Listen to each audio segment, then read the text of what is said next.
ఒక వ్యవస్థ నుంచి జాతి నుంచి వచ్చిన వాళ్ళం. సమాజాన్ని కాపాడిన కాపు అంటేనే కాపాడేవాళ్ళు. విజయనగర సామ్రాజ్యం పేరుతో, శివాజీ పేరుతో ఈ హిందూ ధర్మం నాశనం అయిపోతుంటే, దేశం అంతా అల్లకల్లోలం అయిపోతే అడ్డంగా నిలబడి ధర్మాన్ని రక్షించిన కులం జాతి. ఈరోజు తమిళనాడులో మీరు ఏ ఊరికి వెళ్ళినా, తంజావూరు దేవాలయాలు కానీ, మధురై దేవాలయాలు ఎక్కడికి వెళ్ళినా, నేను మీకు ఒప్పోదు కాదు, నేను లేని అబద్ధాలు చెప్పట్లా.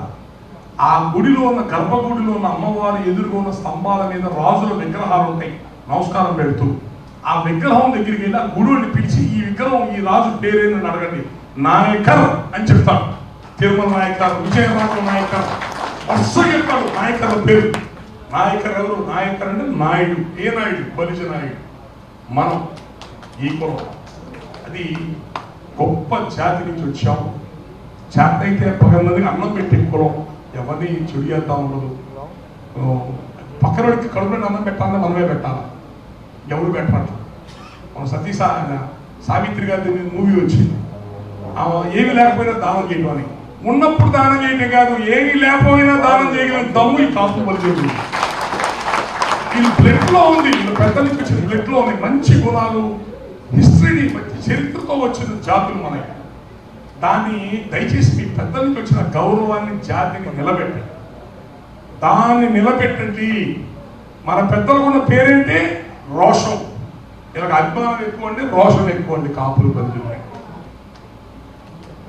దాన్ని నిలబెట్టే ప్రయత్నం చేసుకోండి.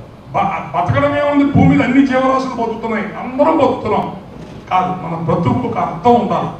ఆ అర్థం ఏంటంటే విలువలతో కూడుకున్న జీవితం, నీతి నిజాయితీతో బతకటం, ఆత్మాభిమానం, ఆత్మగౌరవంతో బతకటం. ఇవి మనకు అత్యంత ప్రధానం.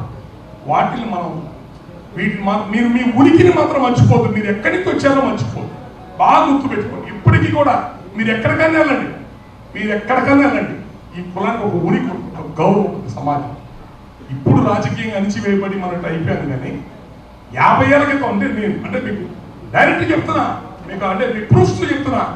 గుండమ్మ కథ సినిమా తీసే రోజున ఎవరో పుల్లారెడ్డి వాళ్ళు ఎవరు పెద్ద తీసే సినిమాలు, అవి చెన్నై బేస్గా తీసే సినిమాలు. ఆ గుండమ్మ కథలో ఎన్టీ రామారావు ఇంటికి పనిచేయడానికి వస్తే సూర్యకాంతం దగ్గరికి, మీదే కులం అని అడుగుతారు కులాలు ఆ రోజుల్లో. మీదే కులం అంటాడు ఎన్టీ రామారావు.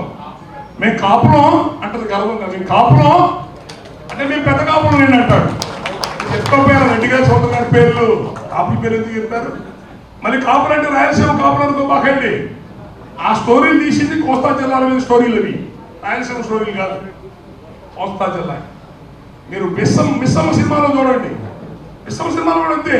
అమ్మాయి మీకు ఏ క్యాస్ట్ అంటే కాపులు అంటారు. గొప్ప ఆశ్చర్యంగా కాపులు అంటే వాళ్ళు చెప్పండి. జాతి గొప్ప జాతి. పిల్లల్ని 10 మందిని కనేసి 5 కనేసి వాళ్ళని చదివించకుండా, పాడు లేకుండా రోడ్లకు వదిలేసి పొలం పనులు చేసుకోమని వదిలేస్తే ఏముంది? 100 ఎకరాలు ఆసామి, 10 మంది పిల్లలు, 10 ఎకరాలు పంచాడు. మళ్ళీ ఈడికి 5 మంది పిల్లలు, 10 ఎకరాలు తీసి 2 ఎకరాలు పంచాడు. 100 ఎకరాలు 2 3 తరంకి వచ్చాడు.